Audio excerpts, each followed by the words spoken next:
नमस्कार, मुद्दा देख रहे हैं आप और मैं हूं आपके साथ ज्योति सांगवान।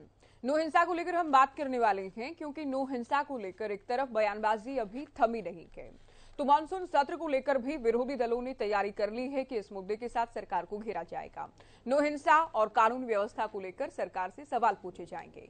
साथ ही साथ बुलडोजर कार्रवाई को लेकर हरियाणा सरकार ने हाईकोर्ट को बताया है कि प्रक्रिया और नियमों के साथ ही कार्रवाई की गई, किसी को टारगेट नहीं किया गया है। ऐसे में नो हिंसा, हिंसा को लेकर हो रही सियासत और बुलडोजर कार्रवाई को लेकर चर्चा हम करने वाले हैं। एक रिपोर्ट।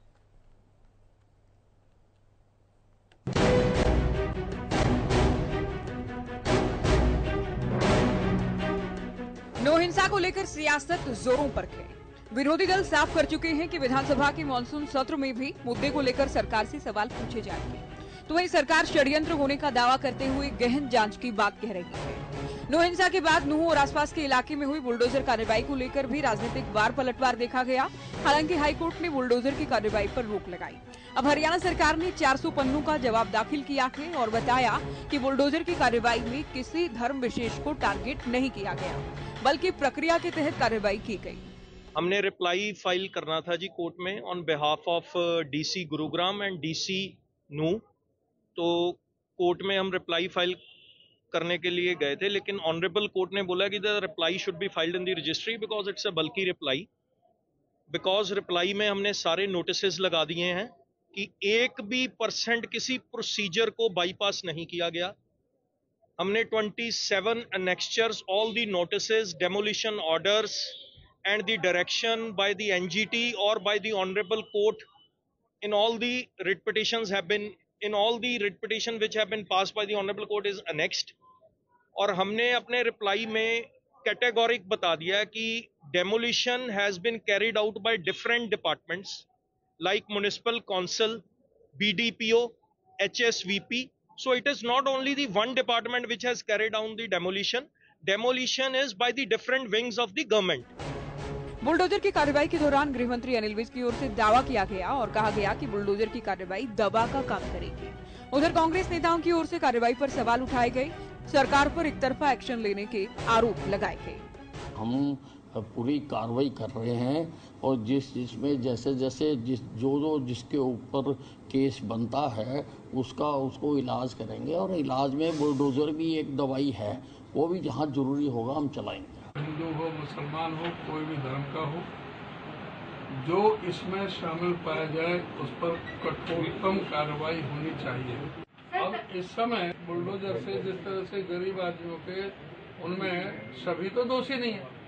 पहले तो ये चिन्हित करना चाहिए कि जो दोषी है उन पर कार्रवाई हो तो हो, लेकिन ऐसे भी तो हैं कि जो निर्दोष उसके शिकार हो रहे हैं। अभी तो सवाल तो उस चीज का है कि जो पहले वो पता लगना चाहिए कि इसमें दोषी कौन है कौन नहीं है। जाहिर है नो हिंसा को लेकर सरकार से लेकर सिस्टम पर सवाल उठे। सरकार ने बड़े षड्यंत्र की ओर इशारा किया। वहीं अब मामले में सुप्रीम कोर्ट ने हेट स्पीच से जुड़ी टिप्पणी करते हुए कहा कि दोनों ही पक्षों के साथ समान व्यवहार सुनिश्चित किया जाए। बुलडोजर की कार्रवाई को लेकर हाईकोर्ट में सरकार ने जवाब दाखिल किया। दूसरी ओर आगामी सत्र को लेकर भी कांग्रेस और इनेलो पार्टी मुद्दे पर सरकार को घेरने की तैयारी में है। बहरहाल देखना यह है कि नो हिंसा की जांच में क्या सामने आता है और नूह की सियासी लपटें आखिर कब थमती हैं। News desk, Haryana news.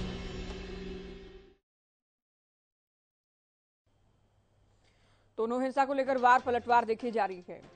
ये मुद्दा इसलिए भी आज हमने चुना क्योंकि सरकार कह रही कि बड़ा षड्यंत्र हुआ, बड़ी साजिश हुई। वीएचपी भी ये कह रही, बजरंग दल की ओर से भी कहा जा रहा है और विपक्ष लगातार सरकार से लेकर कानून व्यवस्था, पुलिस प्रशासन, तैयारी व्यवस्थाओं को लेकर सवाल खड़े करता रहा कि अब सत्र भी है 25 अगस्त से, तब भी ये मुद्दा उठाया जाएगा। ये भी साफ कहा गया कि साथ ही साथ आज बुलडोजर की कार्रवाई को लेकर हरियाणा सरकार ने करीब 400 पन्नों का जो जवाब है वो दाखिल किया कि जिसमें कहा गया कि किसी भी प्रोसीजर को, प्रक्रिया को बाईपास नहीं किया गया कि अलग अलग विभागों ने ये कार्रवाई की है और इसमें ऐसा बिल्कुल भी नहीं है कि मुस्लिम समुदाय को या किसी भी धर्म विशेष को टारगेट किया गया हो। चलिए चर्चा की शुरुआत करेंगे। कुछ खास मेहमान डिबेट में हमारे साथ जुड़ गए हैं। बीजेपी प्रवक्ता डॉक्टर वीरेंद्र सिंह चौहान जी हमारे साथ चर्चा में जुड़ गए हैं। कांग्रेस प्रवक्ता रमन सिंह जी चर्चा में जुड़े हैं। इनेलो प्रवक्ता रजवंत हिंडवाल जी, प्रवक्ता आम आदमी पार्टी डॉक्टर मनवीर छिल्लर जी, वीएचपी नेता देवेंद्र सिंह यादव जी और मुस्लिम स्कॉलर हाजी नाजिम खान जी हमारे साथ जुड़ गए हैं। स्वागत है सभी का। शुरुआत बीजेपी से होगी। चौहान जी, बुलडोजर की कार्रवाई को लेकर विपक्ष ने कहा कि एक तरफा कार्रवाई आप लोग कर रहे हैं। काफी पीड़ितों ने यह कहा कि बिना नोटिस के कार्रवाई हो रही है। अब सरकार ने अदालत में जवाब ये दाखिल किया कि हमने किसी नियम या प्रक्रिया को बाईपास नहीं किया, बल्कि अलग अलग विभागों ने कार्रवाई की थी, किसी को टारगेट नहीं किया गया, नोटिस भी इसके लिए बाकायदा दिए गए थे। क्या कहेंगे? देखिए, जब सरकार ने हाईकोर्ट के सामने जाकर लिखित में 400 पन्ने का जवाब दायर कर दिया और उसमें सारा विवरण आप कह रही हैं कि मुझे एग्जैक्ट पन्ने तो आपसे ही पता चल रहे हैं, इतना विस्तृत जवाब दे दिया है, तो फिर विपक्ष उसमें क्या कहता है या जिनके ऊपर कार्रवाई हुई वो क्या कहते हैं, ये अधिक मायने नहीं रखता। सरकार ने वस्तु स्थिति इन राइटिंग वो माननीय अदालत के सामने ले जाकर रख दी है। विपक्ष से मुझे ये कहना है या विपक्ष के सवालों पर मुझे सिर्फ ये कहना है कि नूह में एक शांति प्रिय तरीके से निकलने वाली वार्षिक यात्रा पर एक हिंसक भीड़ ने सुनियोजित हमला किया। विपक्ष से ये उम्मीद की जाती थी कि वे जो पीड़ित पक्ष है, जिन पर हमला हुआ है, जिन पर गोलियां चली हैं, जिनको उनका सहज स्वाभाविक धार्मिक कार्य जलाभिषेक यात्रा, ब्रजमंडल यात्रा पूरी करने से रोकने की बिल्कुल निम्न स्तर की कार्रवाई हुई है, रोकने का षड्यंत्र हुआ है, उनके पक्ष में खड़े होते, उनका दर्द बयान करते, उनके साथ जो ज्यादती हुई उस पर दो चार शब्द ऐसे कहते जिससे जख्मों पर मरहम लगता। परंतु नूह के मामले में प्रतिपक्ष और खासतौर पर कांग्रेस वो एक तरफा सांप्रदायिक रंग लेकर के, सांप्रदायिकता की चादर ओढ़ करके वो मैदान में खड़े हो गए हैं। जो कांग्रेस देश भर में मोहब्बत की दुकान खोलने की बात करती है, उसके विधायक, उसके नेता, उसके कार्यकर्ता वे सांप्रदायिक हिंसा में आग में घी डालने का काम करते हुए वहां देखे गए। हिंसा हो गई, उसके बाद भी कांग्रेस की लीडरशिप, इनके प्रदेश के अध्यक्ष समेत उनके बयान सुन लीजिए, वो ऐसे कर रहे हैं, इस तरह बातें कर रहे हैं मानो नूह में जिन्होंने हिंसा की वे तो पीड़ित हैं और जो कई हजार बच्चे, बालक, महिलाएं घंटों तक घेर कर हिंसा के शिकार बनाए गए, जैसे वही दोषी हैं। तो ये जो दोहरा चरित्र है कांग्रेस का, ये वास्तव में बहुत घातक है और इस तरह के दोहरे व्यवहार ने ही नूह को कट्टर सांप्रदायिक तत्वों के गढ़ के रूप में विकसित कर दिया है। मैं ये कहना चाहता हूं कि कोई व्यक्ति अपना घर, मकान, दुकान तब तक नहीं छोड़ता जब तक विवश न हो जाए।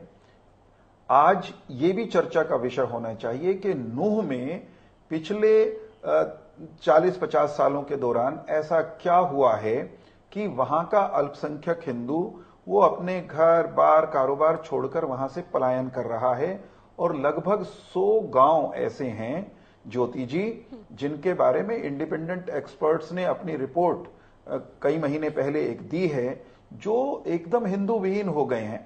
अभिप्राय इसका क्या है कि जो नल्हड़ में हिंसा दिखाई दी वो उस माहौल का ही एक तरह से एक बिल्कुल क्रूरतम परिदृश्य है, जिस माहौल ने वहां के हजारों की संख्या में हिंदुओं को पलायन के लिए विवश किया है जी। तो इस हिंसा के मामले को, जो एक तात्कालिक घटना है, इसकी पड़ताल हम लोग कर ही रहे हैं। जो जो लोग इसमें दोषी हैं, वो कोई भी हों, उनको हम उनके खिलाफ कार्रवाई सुनिश्चित करेंगे। लेकिन एक वाइडर पर्सपेक्टिव है इस नूह की हिंसा का, ये एक दिन में नहीं हुई है। तात्कालिक घटना भी जो है वहां उस दिन हिंसा हुई है, ये भी कई दिन की प्लानिंग और षड्यंत्र का हिस्सा है। और जो नूह का माहौल खराब हुआ है जी। वो एक बहुत गहरा षड्यंत्र है, लंबा विस्तृत षड्यंत्र है, उसकी तह में भी हम जाएंगे। ठीक है सर। एक बात जो आज अनिल विज जी ने कही है मैं वो दोहराना चाहता हूं।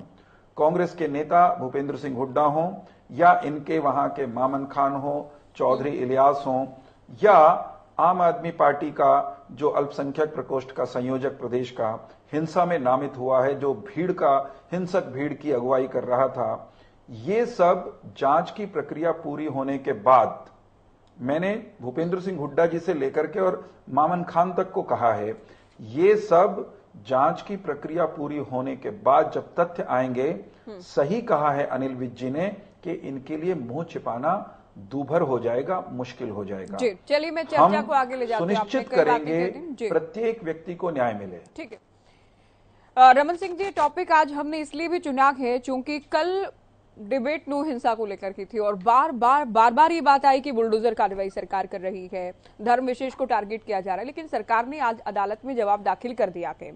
सादी चौहान साहब ये कह रहे हैं कि आपकी पार्टी कट्टर सांप्रदायिक पार्टी है, आप लोगों को पीड़ित पक्ष के साथ खड़े होना चाहिए था, लेकिन आप लोग जो आरोपी है, दोषी है, उनके खिलाफ खड़े गए। जब जांच होगी, तस्वीर साफ होगी तो आपके नेता मुंह नहीं छुपा पाएंगे, ये भी कहा गया। देखिए ज्योति जी, बात सीधी और स्पष्ट है। जिस प्रांत के मुख्यमंत्री ये कह दे कि हम सुरक्षा नहीं दे पाएंगे हर व्यक्ति को, जिनकी यात्रा पर 100 मील के केंद्रीय मंत्री ने सवाल खड़े किए हों, वो सब जग जाहिर है। दूसरी बात, मैं एक बात पे बड़ी जिम्मेदारी से कहना चाहूंगा, कांग्रेस के पहले दिन से इस यात्रा को लेकर 100 में एक बात रखी है, वो माननीय नेता प्रतिपक्ष श्री भूपेंद्र सिंह हुड्डा जी ने और पार्टी प्रेसिडेंट श्री उदय भान सिंह जी ने इस मामले की जांच माननीय हाई कोर्ट के नेतृत्व में कमेटी बना के की जाए और जो भी दोषी है उसको किसी भी सूरत में ना बख्शा जाए, ये एक मत बात थी। आज सरकार के दो चेहरे साफ दिखाई दे रहे हैं हरियाणा की 2 करोड़ 70 लाख आवाम को। पहली बात ये है, आज बीजेपी को मुंह की खानी पड़ रही है, तो कभी वो बिट्टू बजरंगी को गिरफ्तार कर रहे हैं, कभी कहीं पे बुलडोजरों की कार्रवाई कर रहे हैं। माननीय हाई कोर्ट ने बुलडोजर पर रोक लगाने का या जो सवाल माननीय हाई कोर्ट ने खड़ा किया था वो जग जाहिर है। दूसरी बात, सरकार ने 2 ही दिन में सबको सीमित कर लिया था।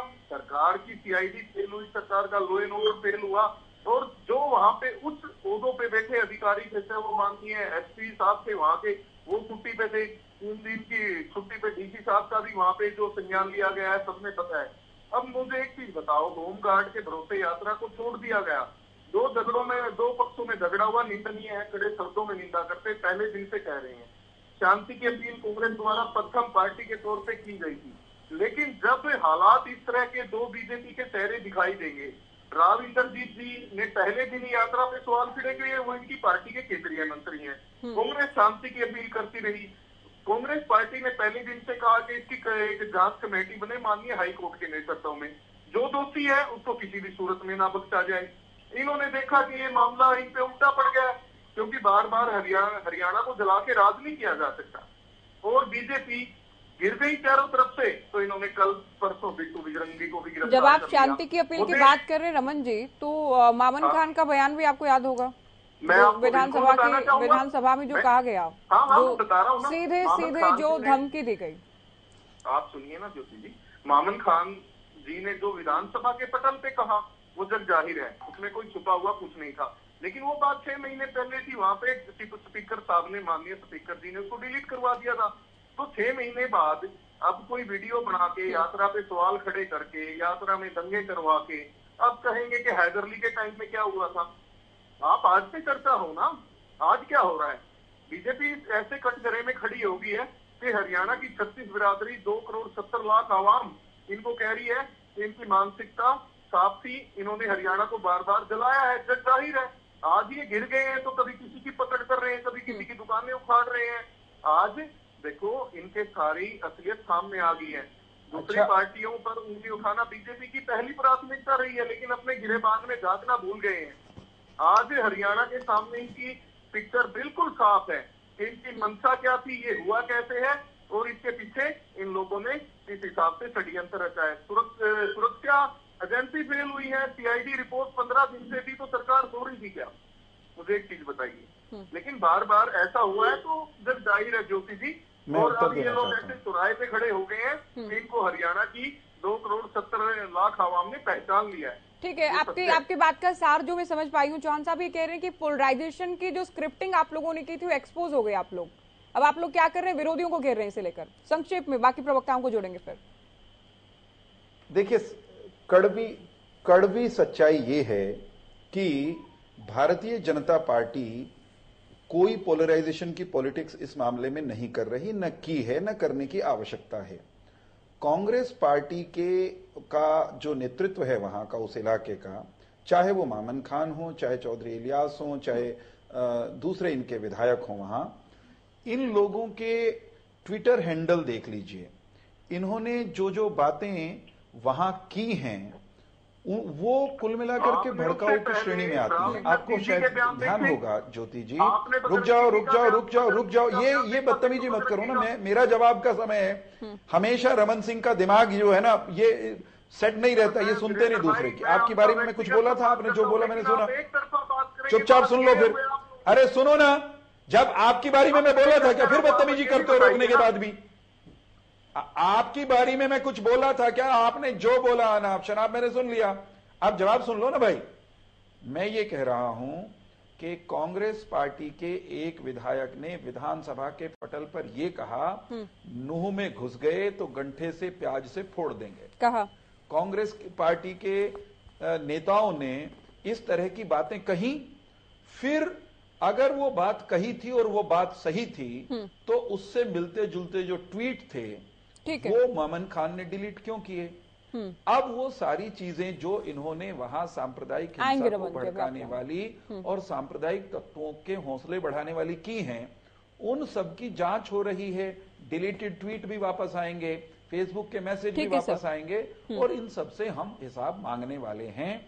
वहां पर आम आदमी पार्टी का नेता प्रत्यक्ष हिंसक भीड़ की अगुवाई करते हुए पकड़ा गया है, उसके खिलाफ एफआईआर हुई है।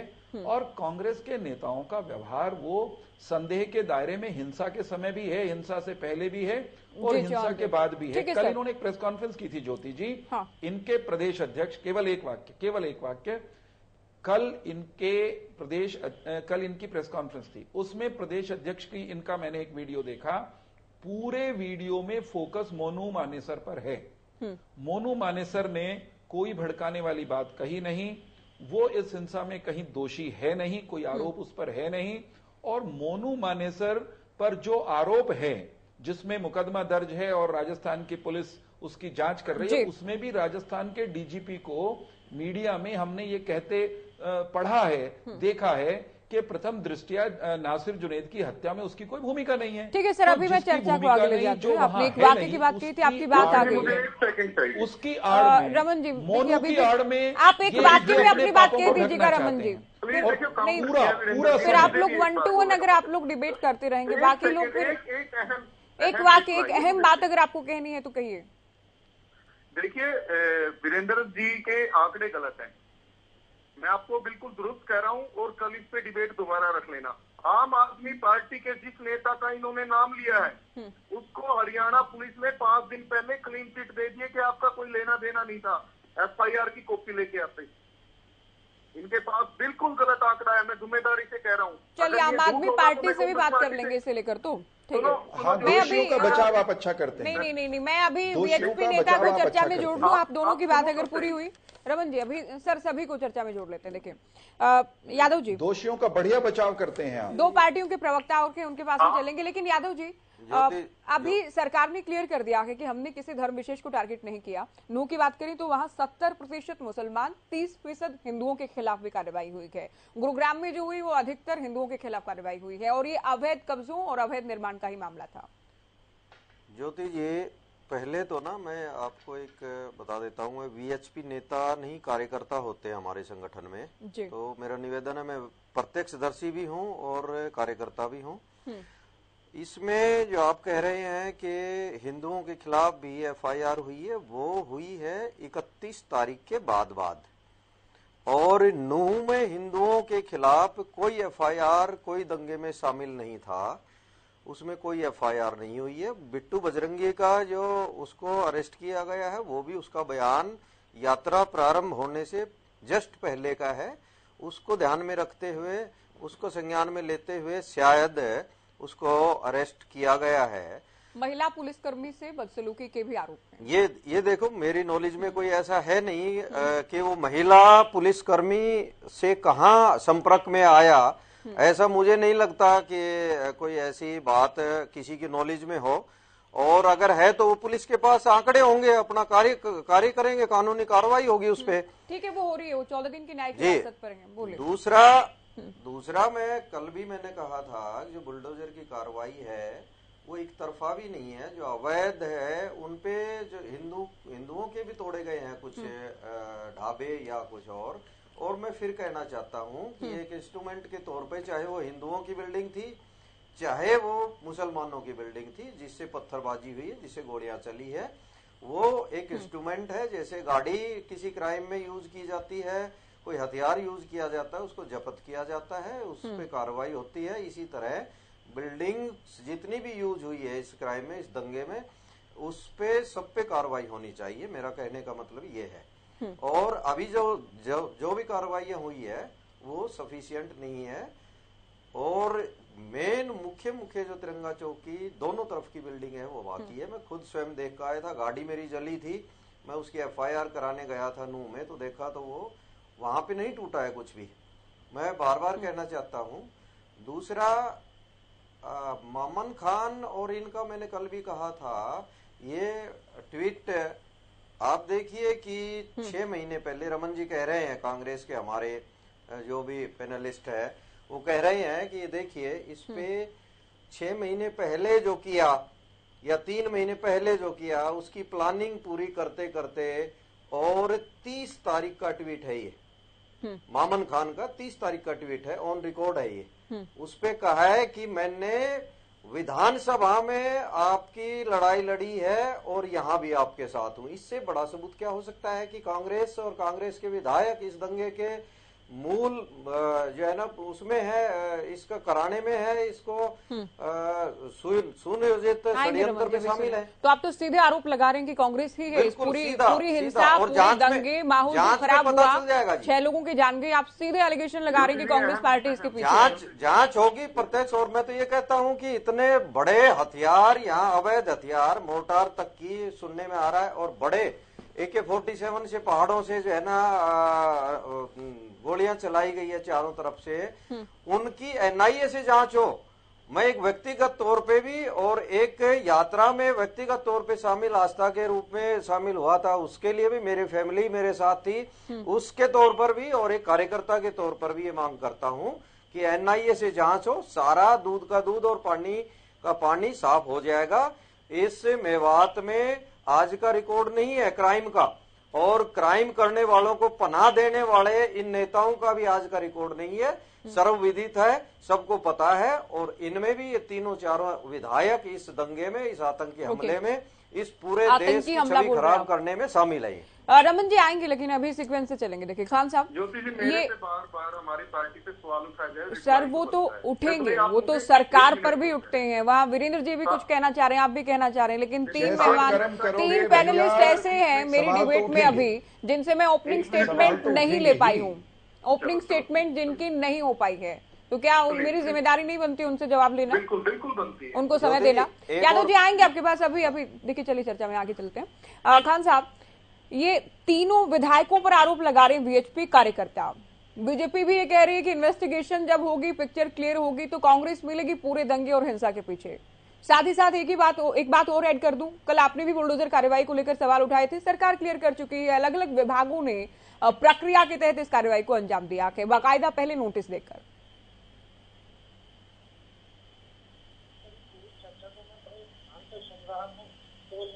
कहा गया कि राष्ट्रपति प्रवक्ता ने इस बात कही कि जिस पे कार्रवाई हुई उनकी भी परवाह नहीं करी, इन्होंने ये शब्द इस्तेमाल करे थे। लेकिन जिस तरीके से हरियाणा सरकार ने कोर्ट के अंदर कहा कि हमने जो ये कार्रवाई करी है इस कानूनी प्रक्रिया को लेकर करी गई। अब ये बताइए, आपने मुस्लिमों के घर तोड़े हैं, मुस्लिमों की झोपड़ियां तोड़ी गई है और मुस्लिमों के मकान दुकानों में आग लगाई गई है, तो ये कहाँ है? ये बताइए, इस तरीके का माहौल क्या दिखाई नहीं दे रहा है? इस तरीके से विवाद को चला के दिखाई नहीं दे रहा।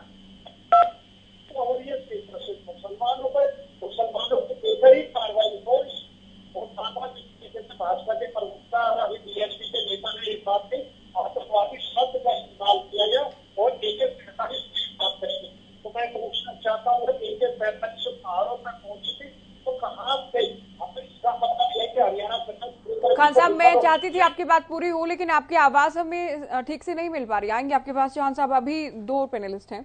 रजवन डहीनवाल जी, आपकी पार्टी भी, चूंकि कल पंजेटा जी हमारे साथ थे, उन्होंने कहा कि हम भी विधानसभा में इस मुद्दे को उठाएंगे, और पहले दिन से आप लोगों का स्टैंड जो मैं जितना हमने सुना, अभय चौटाला ने कहा कि मोनू मानेसर ही है वजह, मोनू मानेसर वसूली करता है, मोनू मानेसर ने भड़काने का काम किया। तो क्या आप लोगों को भी ये लग रहा है कि पहले जो वीडियो वीएचपी या बजरंग दल के लोगों की ओर से जारी किए गए वो हिंसा की मुख्य वजह थे? देखिए ज्योति जी, सरकार की एक सबसे बड़ी कमी आती है कि वो पहले कोई भी गलती कर देती है और फिर वो उस गलती को ठीक करने के लिए अपने प्रयास में लगी रहती है। ये भी यहाँ पे सरकार से यही हुआ है कि जिन व्यक्ति का, अगर कोई भी व्यक्ति असामाजिक तत्व है, अगर वो कोई भी वीडियो वायरल करता है, मैं किसी भी जाति धर्म के ऊपर नहीं जाऊंगा, मैं हर डिबेट में यही बात कहता हूं, असामाजिक तत्व किसी भी जाति, किसी भी धर्म, किसी भी समुदाय से हो सकता है। वो अगर कोई वीडियो वायरल करता है और उससे ये अंदेशा होता है कि इससे धार्मिक भावनाएं भी आहत हो सकती हैं, या किसी व्यक्ति को, या ये हो सकता है कि इससे उपद्रव होने की संभावना है, तो सरकार का जो दायित्व बनता है वो उसको रोकने का बनता है। सरकार सबसे पहले उसमें विफल रही। उसके बाद अगर वहां पर इस प्रकार की, जब ये जो ब्रजमंडल यात्रा की बात करते हैं, हम भी चाहते हैं कि यात्रा निकले वहां पर, लेकिन एक चीज जरूर देखने को मिलती है कि आह्वान करके वहां पर किसी भी लोगों को इकट्ठा किया जाए, हुजूम इकट्ठा किया जाए, तो वो कहीं ना कहीं एक जो भारतीय जनता पार्टी की जो पृष्ठभूमि जो आती है, जिसके बारे में ये कहते हैं कि वो अपने एजेंडे को सार्थक करना चाहते हैं, वो कहीं ना कहीं उनकी छुपी हुई मंशा नजर आती है। अब मैं आपको, ये हमारे दोनों स्कॉलर भी बैठे, हमारे स्कॉलर भी बैठे हैं, वीएचपी के भी साथी बैठे हैं, मैं एक चीज इनसे भी पूछना चाहूंगा कि जरूरी नहीं है कि ब्रजमंडल की यात्रा नूह में हो, वो कहीं पर भी हो सकती है, कोई जरूरी थोड़ी है। अगर वहां पर हम भीड़ इकट्ठा करके ना जाएं, या अगर हम जाएं तो पूरे तरीके से जाएं, या सरकार प्रशासन की अनुमति से जाएं, तो इस प्रकार की संभावना ही नहीं बनती थी। लेकिन सरकार प्रशासन की आधी अधूरी जो उनकी तैयारी थी वो, और जो लोगों की, जो यहाँ पर जो लोग जाने चाह रहे थे, उनकी मंशा कहीं ना कहीं इस हिंसा को भड़काने की थी, क्योंकि उसके पीछे जो एजेंडा काम कर रहा था वो भारतीय जनता पार्टी का एजेंडा काम करता था।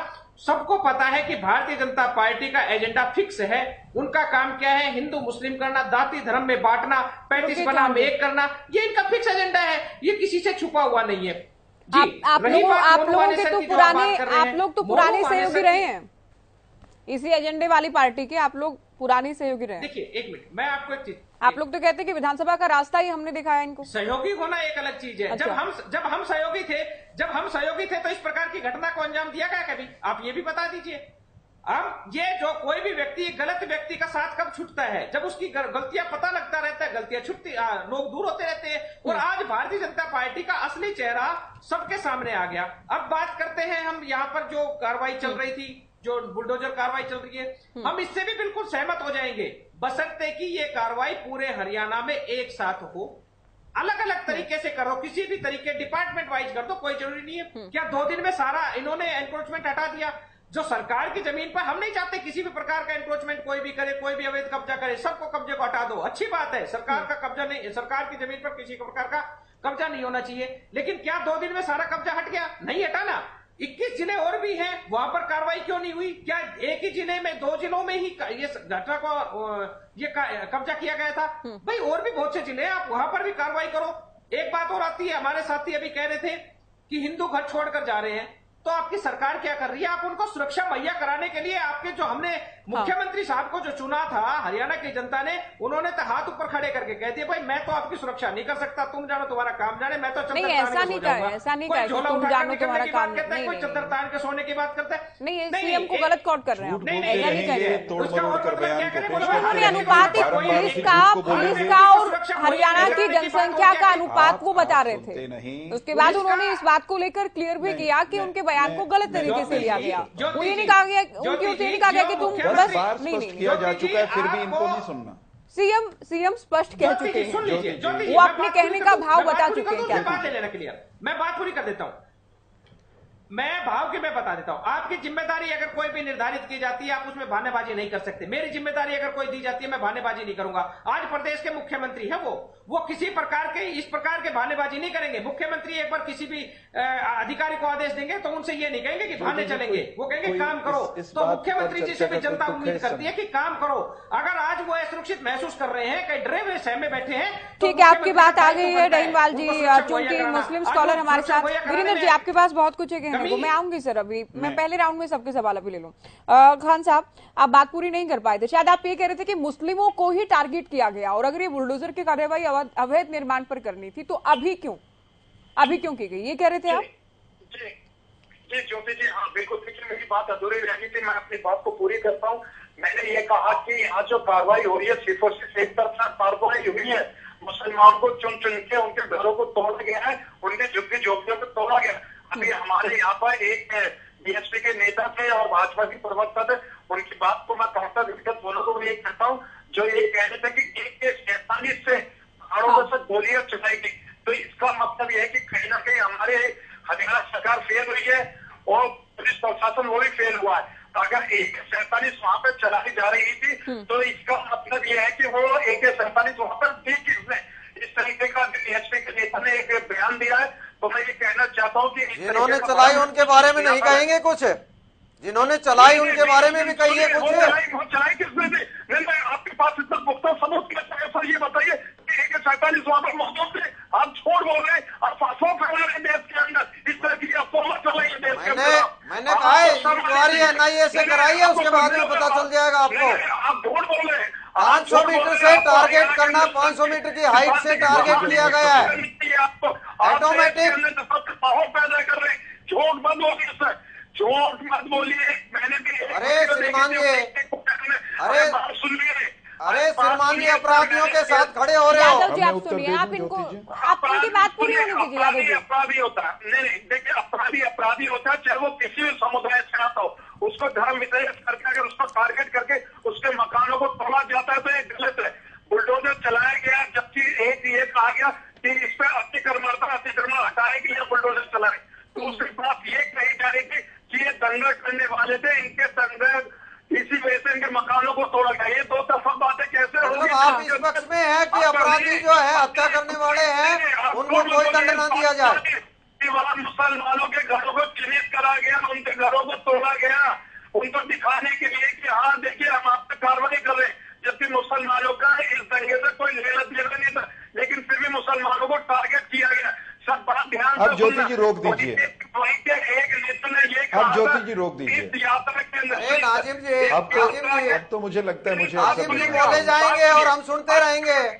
नहीं, इनका तो पहला ही उत्तर है। यादव जी, सुनना तो होगा ना। मुसलमान दंगा करे, मुसलमान हत्याएं करे, बहुत उन पे कार्रवाई भी ना हो। आप ये कहना चाहते हो, जो आप ये कहना चाहते हो उन पे कार्रवाई भी ना हो?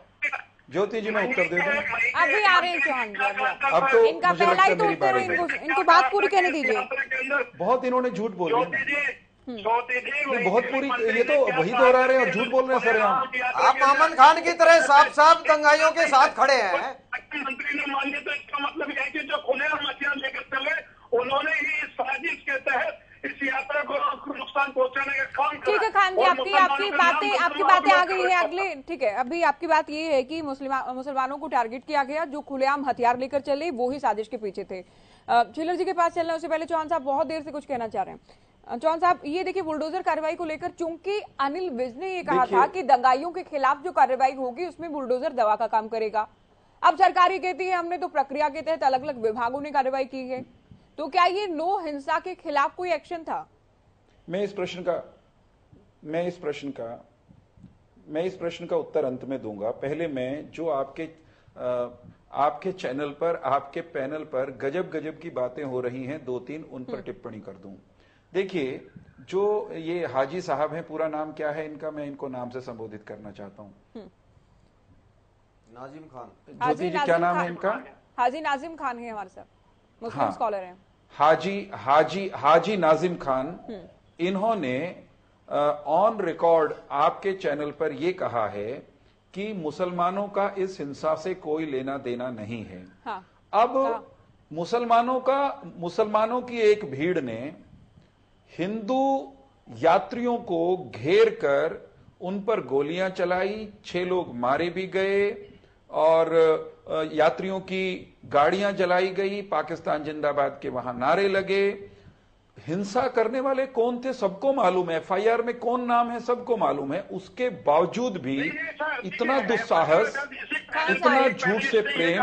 रुकिए रुकिए रुकिए नाजिम साहब, नहीं नाजिम साहब आपने जो बोला मैं बीच में नहीं बोला। नहीं ज्योति जी ये गलत बात है। देखिए मैं इनके बारे में बोला तो नहीं था, मैं इनकी बारे में बोला तो नहीं था, मैं इनकी बारे में बोला तो नहीं था। साथ साथ बोलते हैं, चिल्ला चिल्ली में किसी की बात नहीं जा पाती दर्शकों तक। आप बात सुनिए खान साहब। झूठ के साथ इतना लगाव और झूठ बोलना इतनी निर्लज्जता के साथ, यह आपत्तिजनक है। हिंसक को हिंसक कहना, अपराधी को अपराधी कहना, यह बहुत आवश्यक है, चाहे नूह का मामला है चाहे कोई और। ये सब जानते हुए भी हाजी नाजिम साहब अपने अल्लाह को मुंह कैसे दिखाएंगे, मुझे समझ नहीं आता कि ये कैसे कह सकते हैं कि हिंसा में मुसलमानों का कोई लेना देना नहीं है। अगर इस्लाम में रुक जाओ मेरे भाई, रुक जाओ, मुझे कंप्लीट करने, अभी मुझे छिल्लर जी को समय देना है। पहला सवाल भी इनसे मैं नहीं पूछ पाई, मुझे कंप्लीट करने दीजिए। देखिए 40 मिनट होने को आ गए डिबेट के, फिर मेरे को कहेंगे कि आपने मुझे समय नहीं दिया तो क्यों डिबेट के लिए इन्वाइट करते हैं। और इनकी बात भी बिल्कुल सही है। मेरी एक बार बात पूरी हो जाने दीजिए, फिर आप कर लीजिएगा। चलिए जल्दी कंप्लीट। मैं ये कह रहा हूं, मैं कब उत्तर दूंगा इतने आरोपों का? आप अभी उत्तर दीजिए, जल्दी कंप्लीट कीजिए। मेरी बात के बीच में ये बोल पड़े। हाँ मैं कंप्लीट कर रहा हूं। जैसे हाजी नाजिम जो हैं वो कह रहे हैं कि मुसलमानों का हिंसा में कोई लेना देना नहीं, हिंसा से और मुसलमानों को टारगेट किया गया है, ठीक वैसे ही उनके सुर में सुर मिला रहे हैं राजनीतिक कारणों से, राजनीतिक रोटियां सेकने के लिए इंडियन नेशनल लोकदल के प्रवक्ता। वो ये कह रहे हैं कि यात्रा निकालने की ही क्या जरूरत थी, और तो और इस हद तक चले गए, नासमझी की पराकाष्ठा मेरे मित्र ने कर दी। आज तो कहते हैं कि ब्रजमंडल यात्रा कहीं और क्यों नहीं निकाल ली। माने ब्रज में बीच में नहीं भाई, आपने बोला था तो मैंने चुपचाप सुना।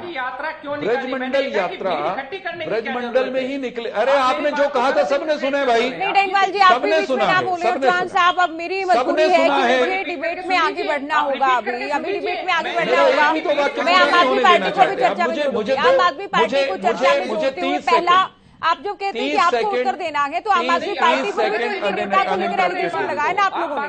चिल्लर जी आपका पहला जवाब, आपका पहला जवाब। मुझे देखिए, आप मुझसे ये उम्मीद करती हैं कि मैं किसी की बारी में ना बोलूं। बिल्कुल अलाउ नहीं कर पाऊंगी सर मैं।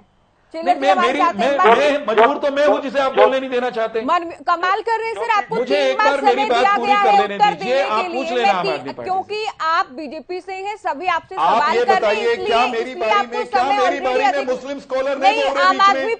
आम आदमी पार्टी को चर्चा में ना जोड़े। फिर 8:40 हो गए हैं, किसी का पहला उत्तर नहीं हो पाया है, तो मजबूर आप हैं या फिर वो बैठे हैं वो हैं? नहीं, मैं छिल्लर जी से पहला जवाब लूंगी। मेरी कोई बात तो पूरी होने देंगे आप। तो बात अगर आप पूरी नहीं करेंगे, अगले कुछ और मिनट से आप लेंगे, फिर दूसरे नेशनल लोकदल के आदमी बोल पड़ते हैं, दूसरे पैनलिस्ट क्या करेंगे सर? दूसरे पैनलिस्ट क्या करेंगे सर? आपके बीच में मैंने किसी को अलाउ नहीं किया बोलने के लिए। आपने मुझसे सवाल पूछा तो मैं क्या जवाब ना दूं? मेरी बारी में आप उनको बोलने देंगी? चौहान साहब अब समय बर्बाद हो रहा है सर, समय बर्बाद हो रहा है। डिबेट पूरी होने को आ गई है। चिल्लर जी आपका पहला कमेंट। इंडियन नहीं सर, ये ठीक तरीका नहीं है। Indian National Lokdal. Jyoti ji please, मैं तो ये कौन सा ठीक तरीका? फिर मैं क्यों बोलने दूंगा आम आदमी पार्टी के प्रवक्ता को? बताइए सर, आप क्यों नहीं बोलने देंगे? क्यों कराया जाए मुझे चुप भाई? आप नहीं, आपको क्यों नहीं चुप किया जाए सर? आप संक्षेप में बात क्यों नहीं कहते? मेरा बोलना शुरू करते ही आप इंटरवीन नहीं, आप फिर से डिबेट को सुनिएगा घर जाकर। बिल्कुल ऐसा नहीं है, गलत एलिगेशन लगा रहे हैं आप। मैं उंगली खड़ा कर नहीं, आप तो सर क्या करें, आप पूरी डिबेट में अगर बोलना चाहेंगे तो मैं कैसे अलाउ कर दूं? लिमिटेड टाइम में हमें डिस्कशन करना है। मेरे पास 6 पैनलिस्ट हैं, आप 3 बार उत्तर दे चुके हैं, अभी आपकी बात पूरी नहीं हुई सर, मैं क्या कर सकती हूँ इसमें? ज्योति नहीं, मैं समय नहीं बढ़ा सकती ना डिबेट का। नहीं, ये गलत बात है सर आपकी। बिल्कुल मैं निवेदन के साथ आगे बढ़ रही हूँ। ये बिल्कुल गलत बात है सर, बिल्कुल गलत बात है। मैं निवेदन के साथ आगे बढ़ रही हूँ। नहीं, मेरी बात कहने का हक नहीं है क्या? मुझे अपनी बात कंप्लीट करने का हक नहीं है? जो समय सीमा है उसको ध्यान में रखते हुए कहने का हक है। मनवीर छिल्लर जी भी हमारे साथ हैं, वो अपनी बात ना कही। नहीं, ये गलत बात है सर बिल्कुल आपकी। छिल्लर जी बोलिए आप। मैंने रोका नहीं। तो आपने रोका नहीं तो आप खुद भी नहीं रुके सर। नहीं, ये गलत बात है सर, हर बार की आपकी ये कहानी है। चिल्लर जी बोलिए। आप लगातार मेरी बारी, मुझे मेरी बारी, आपकी बारी में कोई नहीं बोला है सर। आप बार बार इस बात को जोर देकर कहते रहेंगे तो ये बात सही नहीं हो जाएगी चौहान साहब। अब आप समय बर्बाद कर रहे हैं सर, आप क्यों नहीं सुन रहे आप आपकी पार्टी को सर? इनेलो के प्रवक्ता मुझे इंटरप्ट कर रहे हैं और आप कह रही हैं कि मेरी बारी में जो भी आप भी, मैं सभी को रोक रही हूँ सर। तो आप इस बात को लेकर डिबेट करेंगे? अब आप इस बात को लेकर डिबेट करेंगे? आपके बीच में कौन बोल रहा है? क्यों टाइम बर्बाद कर रहे हैं सर? करिए, कुछ पॉइंट हमारे भी हैं, 2 पॉइंट सभी के पॉइंट से सभी बोलने के लिए बैठे हैं यहाँ पर। मुझे क्यों बुलाया चिल्लर जी, इनको क्यों बुलाया गया सर? आपके अलावा जो 5 लोग हैं पैनल पर, 3 बार आप उत्तर दे चुके हैं, जिनको पहला उत्तर देने का समय नहीं मिला, उनको क्यों बुलाया गया सर? ये बहुत गलत बात है सर, हर बार आप ऐसे करते हैं, हर बार आप ऐसे करते हैं। चिल्लर जी बोलिए। ज्योति जी, नू हिंसा इस खराब डबल इंजन सरकार नहीं, आप समय बर्बाद कर रहे हैं अब। बोलिए चिल्लर जी। ज्योति जी, नू हिंसा इस खराब डबल इंजन सरकार का दुआ है जिसने समाज को में राजनीति को, समाज को और भाईचारे को प्रदूषित करने का काम किया है। और वह इस बात से प्रमाणित होता है कि अमृत काल में स्वतंत्रता दिवस के कार्यक्रम में स्वयं chief justice of India Chandrachud साहब का केंद्रीय कानून मंत्री मेघवाल जी की उपस्थिति में ये कहते हैं कि मनमानी गिरफ्तारी और बुलडोजर संस्कृति पर सवाल खड़े करते हैं। ये इस बात से प्रमाणित होता है। इसके साथ ही ये बुलडोजर की कार्रवाई को कितना ही जायज ठहराए, उनको ये बात नहीं भूलनी चाहिए कि हाईकोर्ट ने स्वयं इस विषय पर संज्ञान लिया है। उन्होंने स्वयं इस पर संज्ञान लेकर के इस कार्रवाई को गलत कहा है। इसके साथ ही क्या ये सरकार में और उन्मादी भीड़ में कोई फर्क नहीं रह गया? ये उन्मादी सरकार भी एक उन्मादी भीड़ की तरह अपना व्यवहार कर रही है। अब तक यह देखा गया था कि क्रिमिनल कानूनी दावपेच का फायदा उठा करके गलत कार्य करते थे, लेकिन पहली बार ऐसा देखा जा रहा है कि हरियाणा सरकार भी कानूनी दावपेच का फायदा उठा करके गलत काम कर रही है। इससे पहले भी 4 बार, अब तक हरियाणा में 4 बार हिंसा हुई है जिसमें सरकार फेल हुई है। हिसार में मेरी बात पूरे ज्योति जी, मुझे 2 मिनट का समय दे दीजिए बस। ज्योति जी, मुझे 2 मिनट का समय दे दीजिए। इससे पहली बार, ये पहली बार नहीं है, 4 बार हरियाणा में हिंसा हुई है जहां पे सरकार फेल हुई है। हर बार इनकी पुलिस हिंसा के समय पर गायब हो गई है। हिसार में, पंचकुला में, झज्जर में और नूह में। ये बुलडोजर पहली बार नूह में कैसे आ गया? इस बुलडोजर के बाद पलायन, आर्थिक बहिष्कार और हेट स्पीच, ये सब कैसे आ गया? इसके साथ ही मैं एक चीज और कहना चाहूंगा कि ये जो बुलडोजर की कार्रवाई से न्याय करने का, त्वरित न्याय करने का और बुलडोजर से विधान चलाने की जो ये सरकार कोशिश कर रही है, ये अलोकतांत्रिक है, असंवैधानिक है। इसके साथ ही मैं ये एक चीज और कहना चाहता हूं कि ये बार बार कह रहे हैं कि ये अलग विभाग थे जिन्होंने ये कार्रवाई की। क्या रात भर में इन सारे विभागों का कोऑर्डिनेशन हो जाता और इतनी बड़ी कार्रवाई कर लेते? एक बार इनके मंत्री कहते हैं कि नू हिंसा से इसका कोई लेना देना नहीं है, वहीं पर अनिल विज कहते हैं कि ये बुलडोजर कार्रवाई इस हिंसा में दवा का काम करेगी। जब विपक्ष के नेता नू में जाकर के बात करते हैं कि हम वहां का दौरा करना चाहते हैं, तब ये लॉ एंड ऑर्डर की स्थिति का हवाला देकर के कहते हैं कि वहां पे नाजुक स्थिति है। लेकिन जब बुलडोजर की कार्रवाई की जाती है तब वहां की स्थिति सामान्य कैसे हो जाती है? ये एक 2 लाठी से अलग अलग लोगों को अलग अलग चश्मे से देख रहे हैं, अलग अलग तरह की कार्रवाई कर रहे हैं। और इन्होंने एक आरोप लगाया कि आम आदमी पार्टी नेता ने वहां पर उग्र भीड़ का नेतृत्व किया। उसके मामले में स्वयं वहां पर पुलिस अधिकारी उसका खंडन कर चुके। उन्होंने क्लीन चिट दे दी कि उनका इस हिंसा से कोई लेना देना नहीं। उन्होंने सारे साक्ष्य उपलब्ध कराए हैं। इसके साथ ही वीएचपी नेता ने यहाँ पर एक झूठी जानकारी की बिट्टू बजरंगी के लिए। खुद एएसपी उषा कुंडू ने बिट्टू बजरंगी की बाय नेम और उनके साथ 20-25 लड़कों की बाय नेम एफआईआर कराई है कि वो उनके सामने आपत्तिजनक कार्य कर रहे थे और हथियार लहरा रहे थे। ये खुद एएसपी उषा कुंडू ने एफआईआर कराई है। किसी कंपनी में खुद पुलिस ने गिरफ्तार हो चुका है। 14 दिन की न्यायिक हिरासत पर कार्रवाई है। ये जो नू हिंसा है इसका पैटर्न कोई किसी के बीच में नहीं बोलेगा। जो भी बोलेगा मैं उसे म्यूट करवाऊंगी। मेरे पास कोई ऑप्शन नहीं हो। रमन जी बोले। फिर से वही से दोहराना चाहूंगा। मेरी बारी कब आएगी जिन भाई? स्थितियों में आप दोबारा बुला रहे हो? वहाँ के चाहे डीसी साहब हैं, ज्योति जी, मुझे आपने जवाब नहीं देने दिया। तो सर मैं आप जवाब अगर 1 घंटे तक नहीं देंगे चौहान साहब तो मैं आपसे ही जवाब नहीं लेती रहूंगी। आप 3 बार उत्तर दे चुके हैं। आप बीच में बोलती रहेंगी तो मैं जवाब बीच में कैसे मुझे दूंगा? टोकना पड़ेगा सर, मैं एंकर हूँ, मुझे डिबेट आगे बढ़ानी है सर। 8 से 9 बजे डिबेट करनी है, 9 बजे बुलेटिन पढ़ना है सर, इसी स्लॉट में डिबेट करना है सर। जांच करें।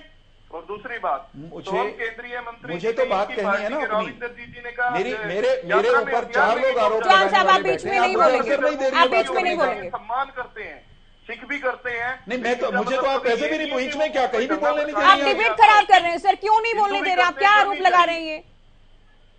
मैं क्यों डिबेट 3 बार उत्तर देकर भी अगर बीजेपी प्रवक्ता ये सोच रहे हैं कि उत्तर नहीं दिया जा रहा है तो सर इसका कोई समाधान नहीं हो सकता है। मेरे पास कोई समाधान नहीं है। आपने उत्तर नहीं देने दिया और उत्तर आप समय देखिए सर, अगर आपको समय ना दिया गया हो तो बात है, आपका उत्तर पूरा नहीं हुआ ये मेरी परेशानी नहीं है। आपको समय दिया गया उत्तर देने के लिए। आपने आप खुद देखिए कि आप कितने मिनट में अपना उत्तर पूरा करते हैं। आप समय देखिएगा घर जाकर। मैं कह रहा हूं मुझे उत्तर नहीं देने दिया। अब कांग्रेस को बोलने दीजिए सर, आपको बुरा नहीं लगता है दूसरे प्रवक्ता आपके बीच में टोकते हैं? अब एंकर को अपना काम करने दीजिए सर, मैं डिसाइड कर लूंगी किससे प्रश्न करना है। आप खुद भी मीडिया के छात्र रहे हैं, आप खुद भी मीडिया के छात्र, आपको नहीं पता है कैसे काम कर रहे हैं स्टूडियो में बैठकर? सभी को समय नहीं मिलना चाहिए। सुनिए मेरी बात, मुझे कोई एक विशेष कारण बताओ कि केवल बीजेपी को समय दूं मैं? ये बहुत गलत बात है, आप डिबेट को खराब कर रहे हैं सर। अभी ज्योति जी जानबूझ के बीजेपी गिरी हुई है। मैं डिबेट को खराब नहीं कर रहा हूं, मैं अपना हक मांग रहा हूं। क्या मेरा आप क्यों बीच में बोल रहे हैं सर? आप कैसे डिसाइड करेंगे कि आपका उत्तर नहीं पूरा हो पाया? मैं समय दूंगी ना, डिबेट में जितना समय है उसके अनुसार। आपका उत्तर अगर सुबह से लेकर रात तक पूरा नहीं होगा तो सारा दिन आपको नहीं मिलेगा सर। बहुत गलत बात कर रहे हैं आप ज्योति जी। या तो आप डिबेट नहीं, जब आप मुझे ये क्या ये सर क्या चिल्ला चिल्ली है? मैं कब से आपसे निवेदन कर रही हूँ, आप सुन लीजिए चौहान साहब, सुन लीजिए। आप वीरेंद्र चौहान आपने कोई असर नहीं किसी निवेदन का। आप हाजी नाजिम को बीच में बोलने देंगे? आप लोग किसी को नहीं बोलने दे रही, मैं तो आपको भी रोक रही हूँ। आप रुक रहे हैं, अभी आप रुक रहे हैं, लगातार बोल रहे हैं आप। ज्योति जी वीरेंद्र जी को म्यूट करो। मैं रुका बैठा हूँ, मैंने इंतजार किया, आप कैसे? चौहान साहब नहीं रुक रहे हैं, मैं 100 बार आपसे निवेदन कर चुकी हूँ, वीरेंद्र सिंह चौहान जी को म्यूट करवाया जाए। पीसीआर अब रिमोट आपके हाथ में, आप म्यूट करो। तो आप अपनी बात पूरी कीजिए रमन जी। देखिए, पहले दिन से कांग्रेस पार्टी ने कहा है कि इस मामले की जांच जो है ना वो माननीय हाई कोर्ट करे। कांग्रेस ये बार बार क्यों कह रही है, उसका सीधा सीधा सा ये मतलब है कि जो भी शामिल है उस षड्यंत्र में वो किसी सूरत में ना बचे, चाहे मौके के अधिकारी हो या कोई भी हो, सबके खिलाफ कार्रवाई बननी चाहिए, क्योंकि भाईचारा खराब करने का किसी को ठीक है। आप ये कह रहे हैं हाईकोर्ट के सिटिंग जज से जांचो। लास्ट कमेंट की ओर चलते हैं, मैं इनेलो से लास्ट कमेंट चाहूंगी। मैं आपको बता रहा हूँ। ठीक है सर, संक्षिप्त समय में, ये कम समय में भी सूरत में इस चीज को होने नहीं देंगे। ठीक है। रजवन दहीवाल जी, आखिरी कमेंट है आपका। चौहान जी, आप चूंकि अब भी बोल रहे हैं तो आप म्यूट हैं सर। मैं आपसे बार बार निवेदन कर रही थी, अब आप म्यूट हैं, मैं आपको बता रही हूँ। जल्दी जल्दी सभी अपनी बात करें। ज्योति जी, मैं बिल्कुल शॉर्ट में अपनी बात कर देता हूँ। सरकार की जिम्मेदारी जो बनती है वो ये बनती है कि वो एक लाठी से सबको हाके। अगर कोई कार्रवाई करनी है तो जो भी व्यक्ति दंगाई है उनके खिलाफ कार्रवाई करे, किसी प्रकार की कोई कोताही ना बरते। हम सरकार के भी साथ हैं, हम चाहते हैं भाईचारा बना रहे। कैसे भी करके सरकार अपना इस प्रदेश का जो भाईचारा जो इतने सालों से था, आज से पहले कभी भी इस प्रकार के हालात नहीं हुए। अगर ये हालात हुए हैं अगर हालात बिगड़े हैं तो सरकार का दायित्व भी ये बनता है कि उन हालातों को सुधारे। लेकिन सरकार इन हालातों को सुधारने के बजाय इन हालातों पर राजनीति करने का प्रयास कर रही है। और ये आज ये अकेले डिबेट में, इस डिबेट की बात नहीं है, किसी भी डिबेट में चले जाएं आप, जब भी सरकार से जवाब मांगा जाता है, सरकार के जो प्रवक्ता है वो डिबेट को डाइवर्ट करने का प्रयास करते हैं। वो कभी भी सीधा स्पष्ट जवाब नहीं दे सकते, वो इधर उधर की बातें करके घुमाने का काम करते हैं। जबकि सरकार के मंत्री की बात करें, किसी भी मंत्री की बात करेंगे, राविंदरजीत सिंह की, दुष्यंत चौटाला के या और किसी की बात करेंगे तो वो अलग बयान दे रहे हैं। बयान नहीं मिल रहे, इनके बयान नहीं मैच कर रहे हैं, लगाती है। तो ये कंट्राडिक्शन होने की वजह से, यादव जी आखिरी कमेंट आपका, फटाफट अपनी बात करें, क्योंकि ये विषय ऐसा कि इस पर दिन रात भी चर्चा की जाए तो कम है, लेकिन हमें लिमिटेड टाइम में पूरी करनी है। 2-3 पॉइंट शॉर्ट में रख रहा हूँ, बीच में डिस्टर्ब ना करें, सभी से रिक्वेस्ट है। यात्रा में कहा जा रहा है कि भाईचारा, पीस कमेटी में गुमराह किया गया, भाईचारे ने, मुसलमानों के जो नुमाइंदे थे उन्होंने गुमराह किया है प्रशासन को भी कि सब कुछ ठीक रहेगा। पीछे से भाईचारे में पीठ के पीछे सारे काम कराते गए, हमें भी गुमराह किया है और पीछे से भाईचारे में खंजर घोपा है। एक बात ये मैं आपके भाईचारे की बात बता रहा हूं, पीठ में खंजर घोपा है भाईचारे में। दूसरा, मोनू को लेके आज से 15 से 20 साल पहले मानेसर गांव से हमारी गौ माताओं को उठाया गया, हमारी गाड़ियों को चोर के ले जाते थे ये मामन खान के गुंडे अपराधी। तब वहां से ये काम शुरू हुआ है गोरक्षा का, और विक्रांत यादव को इन्होंने गला रेत कर काटा, मारा। ये बहुत लंबी फहरिस्त है। मोनू मानेसर एक दिन में डेवलप नहीं हुआ, एक दिन में सेवा कार्य करने वाला नहीं बना है। और ये मामन खान सीधा सीधा विधानसभा में जो नाम लेकर वो कर रहा है, इसका मतलब ये है कि उसकी गो तस्करी के जो ग्रुप है उनको रोकने का काम मोनू मानेसर कर रहा है, इसलिए उसके विरोध। सर समय नहीं आ, हाँ जी, समय नहीं। तीसरी बात, और चांद साहब, मैं अब आपसे आखिरी कमेंट चाहूंगी, और मैं इस बात को बिल्कुल सुनिश्चित नहीं कर सकती आपकी बात पूरी होती है नहीं। मैं ये कर सकती हूँ, आपसे 3 बार पूछा गया, 4 बार पूछा गया, 5 बार पूछा गया, अब आप अपनी बात कहिए। इंडियन नेशनल लोकदल और कांग्रेस के प्रवक्ताओं ने जो बात आज इस डिबेट में रखी है, उससे साफ जाहिर है कि वे सच्चाई के आसपास फटकना भी नहीं चाहते। निर्लज्जता के साथ इंडियन नेशनल लोकदल के प्रवक्ता ने यह कहा कि ब्रजमंडल यात्रा कहीं और क्यों नहीं निकाल दी गई। जिस मोनू मानेसर का कोई लेना देना इस यात्रा में, इस हिंसा से है नहीं, उस मोनू मानेसर की आड़ लेकर ये दंगाइयों के पहाड़ जैसे पाप को छिपाना चाहते हैं। जब तक सच्चाई को स्वीकार नहीं करेंगे ये सांप्रदायिक दल और सांप्रदायिक तत्वों का बचाव करेंगे टेलीविजन पर भी और धरातल पर भी, तब तक महम की जो नूह की स्थितियां हैं वो सामान्य नहीं होंगी। एक अंतिम बात ये कह रहा हूं, बार बार बुलडोजर का जिक्र हो रहा है।